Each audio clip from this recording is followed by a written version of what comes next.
मूर्ख मित्र। बहुत समय पहले की बात है।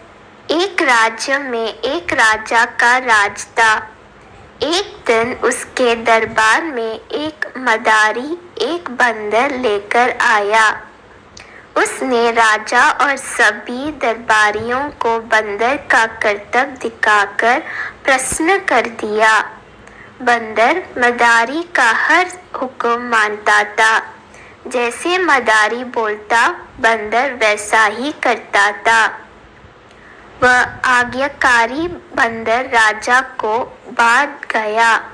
उसने अच्छी कीमत देकर मदारी से वह बंदर खरीद लिया। कुछ दिन राजा के साथ रहने के बाद बंदर उससे अच्छी तरह हिल-मिल गया। वह राजा की हर बात मानता। वह राजा के कक्ष में ही रहता और उसकी सेवा करता था। राजा भी बंदर की स्वामी भक्ति देख बड़ा खुश था। वह अपनी सैनिकों और संतीरों से भी अधिक बंदर पर विश्वास करने लगा और उसे महत्व देने लगा। सैनिकों को यह बात बुरी लगती थी, किंतु वे राजा के समक्ष कुछ कहा नहीं पाते थे।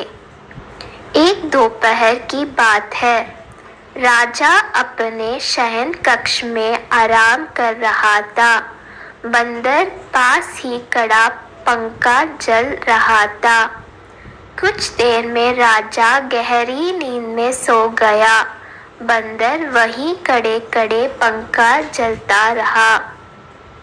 तभी कहीं से एक मक्खी आई और राजा की छाती पर बैठ गई। बंदर की दृष्टि जब मक्खी पर पड़ी तो उसने पंखा हिलाकर उसे हटाने का प्रयास किया। मक्खी उड़ गई, किंतु कुछ देर पश्चात पुनः वापस आकर राजा की छाती पर बैठ गई। पुनः मक्खी को आया देख बंदर अत्यंत क्रोधित हो गया। उसने हाँफ देखा ना था और पास ही पड़ी राजा की तलवार उठाकर पूरी शक्ति से मक्खी पर प्रहार कर दिया। मक्खी तो उड़ गई, किंतु तलवार के जोरदार प्रहार से राजा की छाती दो टुकड़े हो गई और राजा के प्राण पखेरु उड़ गए। सीख: मूर्ख मित्र से अधिक बुद्धिमान शत्रु को तरजीह दी जानी चाहिए।